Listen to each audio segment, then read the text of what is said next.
here. All right, here we go. All right, I'll just read this slower, and if you want to read something, just let me know. I'll get the translation in the purport. Okay, yeah, I'll just do the Sanskrit and the synonyms. Karmana sutkritasyasu Sattvikam nirmalam phalam rajasas tu phalam dukam ajanam tamasa phalam. Synonyms: karmana, of work, sukritasya, pious, ahu, it is said, sattvikam, in the mode of goodness, nirmalam, purified, phalam, the result, rajasa, the mode of passion, tu, but, phalam, the result, dukam, misery, aganam, nonsense, tamasa, of the mode of ignorance, phalam, the result. Go ahead. Read the first paragraph of the purport too. The result of pious action is pure and is said to be in the mode of goodness. But action done in the mode of passion results in misery, and action performed in the mode of ignorance results in foolishness. The result of pious activities in the mode of goodness is pure. Therefore, the sages, who are free from all illusion, are situated in happiness. But activities in the mode of passion are simply miserable. Any activity for material happiness is bound to be defeated. If, for example, one wants to have a skyscraper, so much human misery has to be undergone before a big skyscraper can be built. The financier has to take much trouble to earn a mass of wealth, and those who are slaving to construct a building have to render physical toil. The miseries are there. Thus, Bhagavad-gītā says that in any activity performed under the spell of the mode of passion, there is definitely great misery. There may be a little so-called mental happiness. I have this house or this money, but this is not actual happiness. I remember one guy was asking devotees, I heard this story, he said, why don't you get a job, because sometimes we would like go out and beg for money or sell books or something, He said, well, why would you get a job? We got everything we need. We got a palace of gold. We have marble dance floors. We have the best music, the best food, the best association, the best music. Why would we want to get a job? And he said, well, if you had a job, then you could put it in your name. So I have this house, so I have this money, it's really just a matter of conception. If you're using all these things anyway and taking advantage of them, who cares if it's yours or not, Right. It's like, the whole idea of that we're the proprietors is an illusion anyway. Right, even if it's like in your name, like it's not really. Yeah. Even if it is like you think it's yours, actually it's not yours. It's like if you build somebody a house, or if you build a house, and then the contractor, you spend all the money, you paid the contractor, and you financed it, and you bought all the materials, and then after the contractor builds the house, he said, well, now it's mine. I own this house. No, it's not your house. Just similarly, all these materials that they're using to build the house, it's belong to Krishna, and Krishna created all the materials. Everything belongs to him. Even our bodies belong to him. So we don't have anything. I remember one time Bhaktipad, my spiritual master, asked Prabhupada, when he was a new devotee back in like 1966, he asked Prabhupada, so Prabhupada, should I renounce everything? And Prabhupada just laughed at his face. He said, what do you have to renounce? You don't have anything to renounce. So that's what we're thinking, we're thinking we're the enjoyer, we think we're the proprietor, we think we're the best friend of every living entity. But Krishna, we're not any of these things. Krishna is the best friend of every living entity because we can only have a few friends, but Krishna is a friend of everyone. And plus, how much do we own? We don't own anything. Krishna owns everything. And we're not the supreme enjoyer because Krishna, he had 16,108 wives with 16,108 palaces simultaneously performing activities in every single one of them. And, Narada Muni was, blown away by seeing how he was like acting differently. One palace, he was like playing with the kids, another palace, he was eating, doing all these different things. And, each palace, married to like 16,000 goddesses of fortune. I mean, how can you compete with that? You might as well not even try. Right. So, Krishna is the supreme enjoyer, and we're not. That's the bottom line. He's the proprietor, and he's the best friend of every living entity. So we just have to accept that. And Krishna and Prabhupada says, that's the peace formula. If everybody knew that, then they wouldn't be fighting over, this is mine, that's yours. Just like, Nancy Pelosi went to Taiwan, and China's all upset. That's my Taiwan. That's mine. That's my island. No, it isn't. Like even the Native Americans didn't have that conception of this is my land. When the Western people from Europe came here and like slaughtered half of them, and they said, okay, this is our land now. And they didn't even have the idea this is my land, because they thought it all belonged to Wonka Tonka, to the Great Spirit. They didn't have an idea of like, this is my land, it wasn't even in their vocabulary. Okay, here's the second paragraph here. As far as the mode of ignorance is concerned, the performer is without knowledge, and therefore all his activities result in present misery. And afterwards, he'll go onward toward animal life. Animal life is always miserable, although under the spell of illusory energy, Maya, the animals do not understand this. Slaughtering poor animals is also due to the mode of ignorance. The animal killers do not know that in the future, the animal will have a body suitable to kill them. That is the law of nature. In human society, if one kills a man, he has to be hanged. That's the law of the state. Because of ignorance, people do not perceive that there is a complete state controlled by the Supreme Lord. Every living creature is the son of the Supreme Lord. He doesn't tolerate even an ant's being killed. One has to pay for it. So indulgence in animal killing for the taste of the tongue is the grossest kind of ignorance. The human being has no need to kill animals because God has supplied so many nice things. If one indulges in meat eating anyway, it's to be understood that he is acting in ignorance and making his future very dark.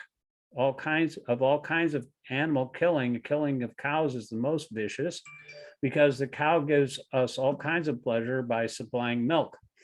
Cow slaughter is an act of the grossest type of ignorance. In the Vedic literature, Rig Veda 946.4, the words Gopi Purnita Matsaram indicates that one who, being fully satisfied with milk, is desirous of killing a cow is in the grossest ignorance.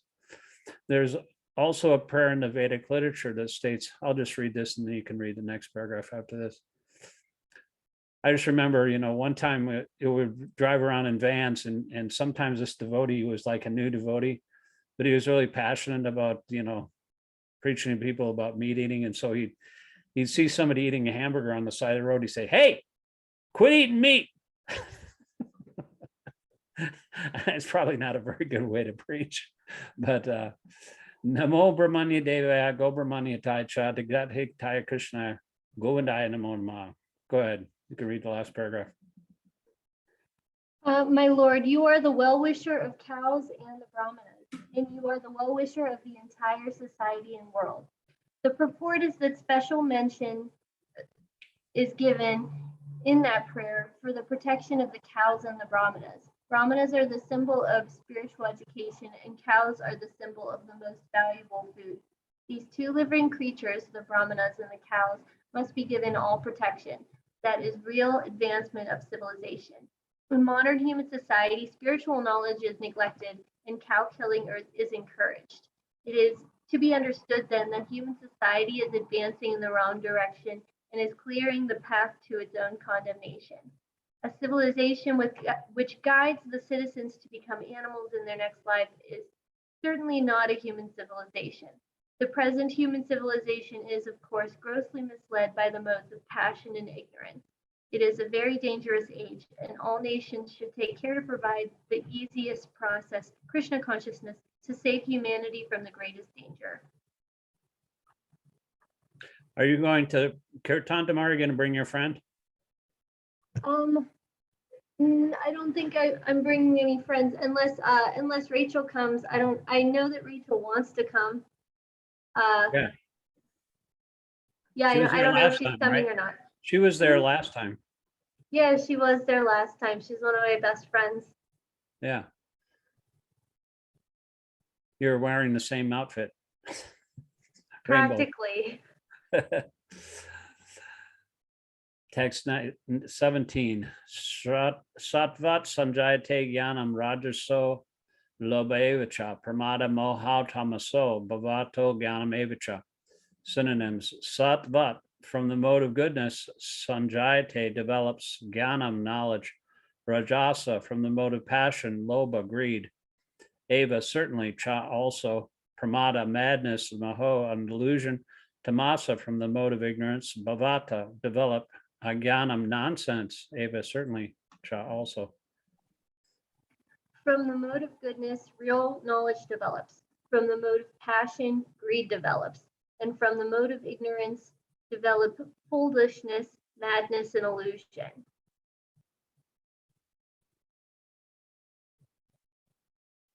You can read the purport too. Since the present civilization is not very congenial to the living entities, Krishna consciousness is recommended. Through Krishna consciousness, society will develop the mode of goodness. When the mode of goodness is developed, people will see things as they are. In the mode of ignorance, people are just like animals and cannot see things clearly. In the mode of ignorance, for example, they do not see that by killing one animal, they are taking the chance of being killed by the same animal in the next life. They do not see that by killing one animal, they are taking the chance of being killed by the same animal in the next life.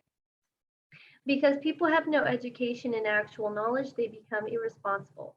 To stop this irresponsibility, education for developing the mode of goodness of the people in general must be there. When they are actually educated in the mode of goodness, they will become sober, in full knowledge of things as they are. Then people will be happy and prosperous. Even if the majority of the people aren't happy and prosperous, if a certain percentage of the population develops Krishna consciousness and becomes situated in the mode of goodness, then there is the possibility for peace and prosperity all over the world. Otherwise, if the world is devoted to the modes of passion and ignorance, there can be no peace or prosperity. In the mode of passion, people become greedy and their hankering for sense enjoyment has no limit. One can see that even if one has money and adequate arrangements for sense gratification, there is neither happiness nor peace of mind. That is not possible because one is situated in the mode of passion. If one wants happiness at all, his money will not help him. He has to elevate himself to the mode of goodness by practicing Krishna consciousness. When one is engaged in the mode of passion, not only is he mentally unhappy, but his profession and occupation are also very troublesome. He has to devise so many plans and schemes to acquire enough money to maintain the status quo. This is all miserable. In the mode of ignorance, people become mad. Being distressed by their circumstances, they take shelter of intoxication, and thus they sink further into ignorance. Their future in life is very dark. Yeah, that's why Prahlad Maharaj says, if you want to be happy, just stop trying to be happy. It's like a paradox, you know, the reason why you're unhappy is because you're never satisfied with what you have. If you're satisfied with what Krishna gives you, then you don't have to make so many plans, you know. It's called Maya Sukhaya, you know, you make so many plans for, you know, material comforts and sense gratification, but none of these, it doesn't matter how much money you have. They've actually made studies, you know, if you're a certain amount of wealth, then you're happy. But above that, anything beyond that, you're not any more happy. You're just greedy, and that creates further distress. Because how many, you know, if you eat one chapati and a cup of tea every day, if you have $1 billion, can you eat more than one chapati and a cup of tea in the morning? No.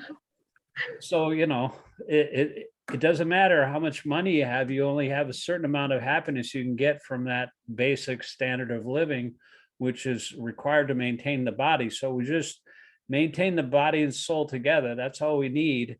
And don't try to arrange material circumstances for our happiness, because Prahlad Maharaj says it'll just make you more miserable. You know, Prahlad was very concerned about the what he called the poor fools and rascals who are busy maintaining their society and country and friends and making huge plans for their material happiness, because they're just making themselves more and more miserable.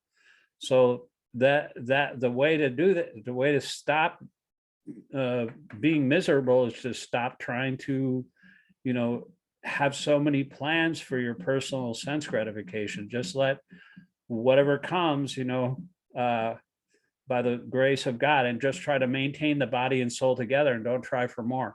That's one of the bad things about one of the impediments to devotional service is to over endeavor for mundane things.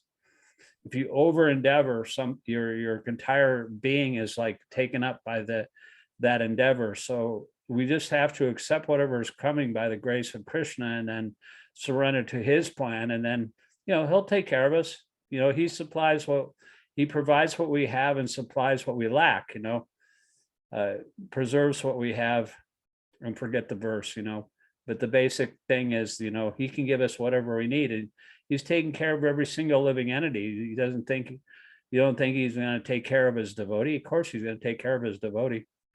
So we don't have to worry about anything. That's the nice thing about Krishna consciousness, is that we have,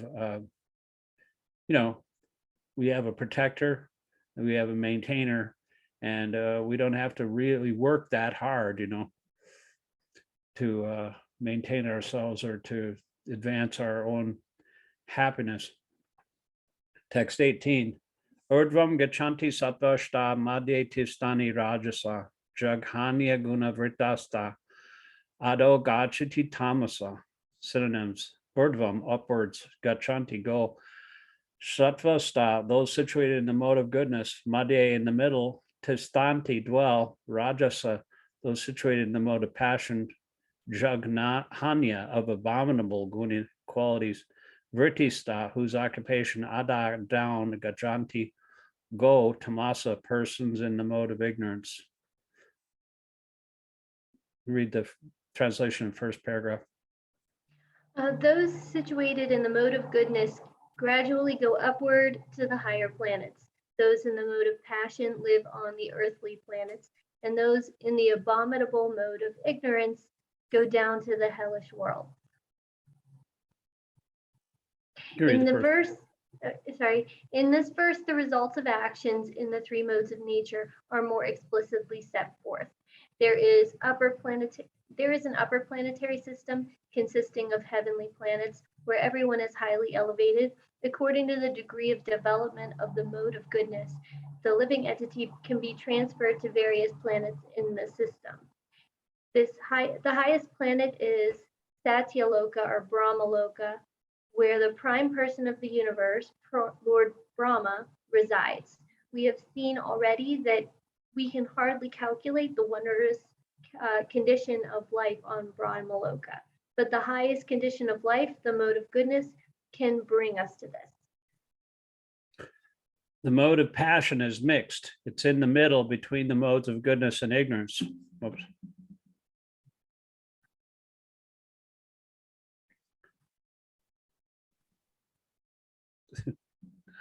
The stupid thing. Okay.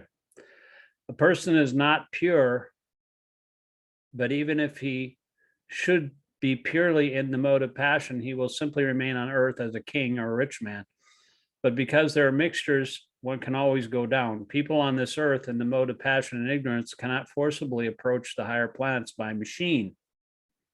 In the mode of passion, there's also the chance of becoming mad in the next life. Hold on a second. Okay. You can read the last two paragraphs. Okay. The lowest quality, the mode of ignorance, is described here as abominable. The result of developing ignorance is very, very risky. It is the lowest quality in material nature. Beneath the human level, there are 8 million species of life: birds, beasts, reptiles, trees, etc. And according to the development of the mode of ignorance, people are brought down to these abominable conditions. The word tamasa is very significant here. Tamasaha indicates those who stay continuously in the mode of ignorance without rising to a higher mode. Their future is very dark. You read the last paragraph. Oh, there is an opportunity for men in the modes of ignorance and passion to be elevated to the mode of goodness, and that system is called Krishna consciousness. But one who does not take advantage of this opportunity will certainly continue in the lower modes. I just noticed that society is like that. I remember, I noticed that the way that Prabhupada translates this, the mode of darkness is like full of nonsense. People have been crazy, they're crazy talk. And I just like look at the world situation right now. All the leaders, it says in the Gita that a great man follows what a great man does, common men follow in their footsteps. And it seems like if you have like a bad leader, then everyone becomes involved in this crazy nonsense, and they become they start acting out just like the leader does. If their leaders are racist, then they start acting like racists openly, and if they start talking crazy, then the leader starts talking like crazy man, and with all kinds of conspiracy theories and that don't make any sense, that don't have anything to do with the truth, then everybody will follow him.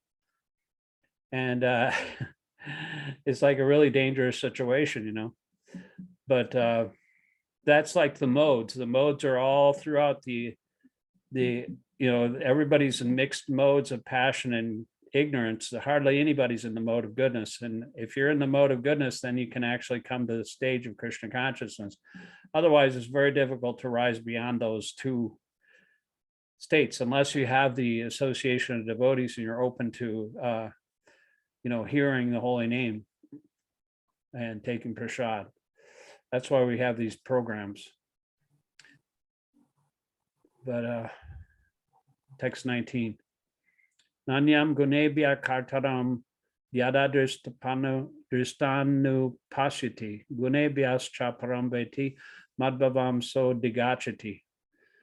Synonyms: no, anyam, other, gunebhya, then the qualities, kartaram, performer, yada, when, drasta, a seer, anupasyati, sees properly, gunebhya, to the modes of nature, cha, and param, transcendental, veti, knows, matbhavam, to my spiritual nature, sahi, adigachati, is promoted.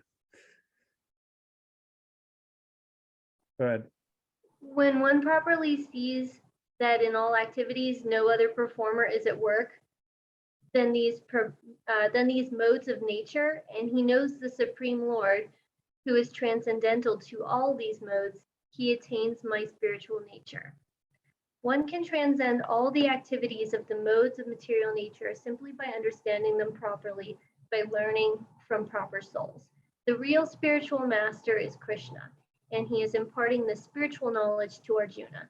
Similarly, it is from those who are fully Krishna consciousness that one has to learn the science of activities in terms of the modes of nature. Otherwise, one's life will be misdirected. By the instruction of a bona fide spiritual master, a living entity can know of his spiritual position, his material body, his senses, how he is entrapped, and how he is under the spell of the material modes of nature. He is helpless, being in the grip of these modes.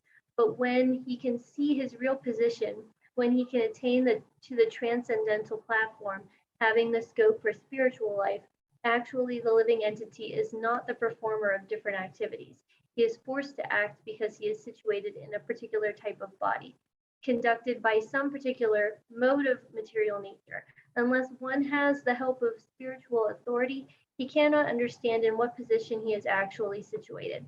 With the association of a bona fide spiritual master, he can see his real position, and by such an understanding, he can become fixed in full Krishna consciousness.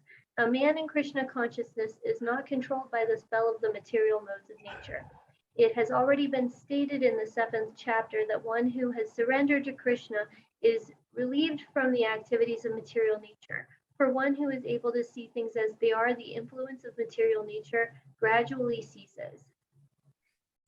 Yeah, it reminds me of something I was reading, like it says in the Gita also that the person is not, you're controlled by the modes of material nature. You're not really the doer. A person thinks he's in control, or he thinks he's the doer, but actually all these things are carried out automatically by the modes of nature.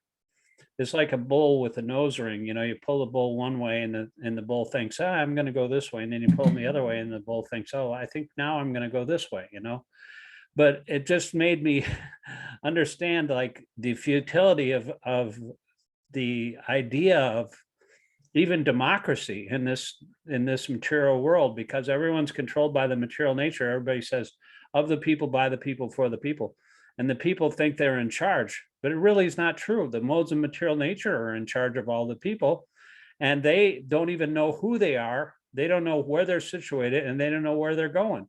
They're like a ship without a rudder, and it's going to end up on the rocks because they don't, like it says here, it says when he doesn't even know how he's entrapped or how he's under the spell of the material modes of nature, and he's helpless. So, unless you have a spiritual guide or some kind of pole star, to actually, take you across the ocean of material existence, then you're going to end up on the rocks. It just reminds me, anybody that, it doesn't matter, even if you're like a mode of goodness, like hippie type, or a Unitarian or something, they don't really even believe in God. And they're all kind of in the same boat. They all try to make a decision. My wife was a member of the Unitarian Church, the Sunny Hill, and they can, and then there were also members of the co-op, East End co-op, and they can never make a decision. They would have meetings about having meetings, and everybody has to agree, and there has to be consensus, and everybody's going to be inclusive, and you have to include the gays, and they're really proud of their liberal, attitude towards everyone. There always has to be like, equality and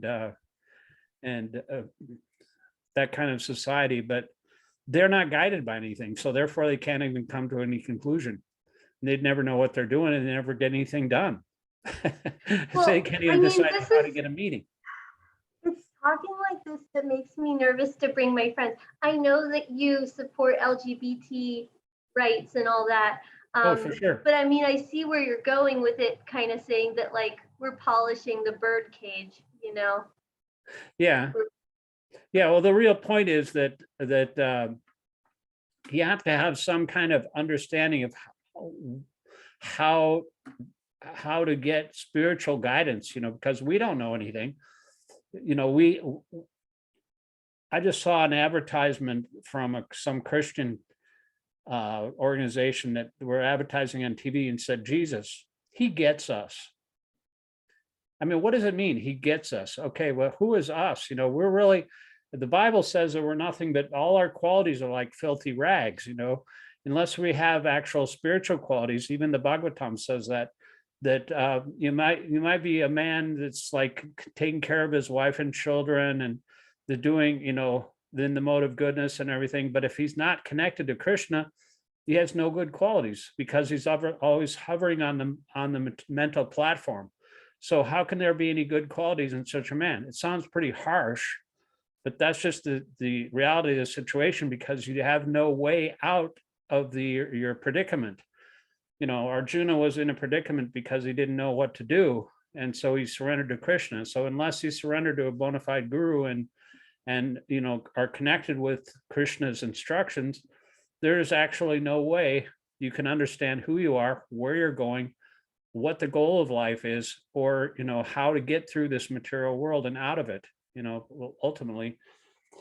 Right. But because we're not this mind, and I know I sure don't want to live my life according to like the book of some dude, like the book of some dude. Yeah. I mean, that's what the Christians, they made up this whole story, like the creation. They like did a genealogical trace of the people that lived before Jesus, all the way back to Adam and Eve. And they figured out this one dude, he has a theory. The dude says that the earth is like 6,000 or 9,000 years old at the most. I mean, that's just the book of dude. That you can take one look at the Grand Canyon and know that didn't happen in 5,000 years. It's totally ridiculous. So, we have to actually not make up stuff. That's why Prabhupada had this Bhagavad-gītā as it is. So many versions of Bhagavad-gītā were presented in America and Europe, but none of them actually took hold because they weren't connected to the disciplic succession, and they're only promoting their own interpretation of it based on their own agenda. But Prabhupada presented it as it is. So that's why it's so valuable. If you take advantage of these books, and then we can actually get some direction and show other people the path back to Godhead too. So that's the value of these books by Prabhupada, because like I remember reading of all kinds of early American transcendentalists, like Emerson and Thoreau. And they never really became devotees, though. They might have been Brahman realized and may have been really, and they read all the Vedas, but they were reading some dude, like a Christian dude that actually hated the Vedas, and they're just trying to destroy it. But, if you really, if Emerson would have actually met Bhaktivinoda Thakur, Prabhupada's spiritual master's father was the same generation. And if he would have met him, I'm sure he would have become a devotee. It's all a very personal process. And if you're connected with that disciplic succession, then you can become a devotee. Otherwise, it's not possible, because there's so many different, philosophies. But if you have a spiritual teacher that's actually representing in his realized soul, then you can connect with them, and it makes everything so simple. All you have to do is surrender to Guru and Krishna, and it makes everything clear. And all the different contradictions of these different philosophies are resolved. I think we're about out of time here. We got 1 minute and 30 seconds left. Do you have any questions or anything? Oh, I appreciate that. I know that this isn't the book of some dude. I was just saying that, like, Steve can make up a religion, but like this is the Bhagavad-gītā as it is. Like, yeah. All of this is straight from Krishna. Yeah. Every other book is like, it might as well be the Bhagavad-gītā as by some dude, like, I like that. But, everybody claims to be an authority, but they really are not connected to the disciplic succession. And it's like a very personal process. When you're connected to Krishna, it has to be, you have to have the same kind of attitude that Arjuna had. He was his friend, and he accepted, whatever that's mean, whatever he said in Sanskrit, it means I accept whatever you say to be true. At least theoretically, we have to accept Krishna as a supreme personality of Godhead, and then we can start, if we have that humble attitude. But if we're not submissive, we start arguing, then we'll never understand anything. Anyway, I'll see you probably tomorrow. Yeah, you'll see me at Kirtan bring tomorrow. As many people as you can, and then I hope you have a nice weekend after that. Oh, thank you. Yeah, I'm looking forward to it. Yeah, it should be a beautiful weekend. It's not going to be that hot. It's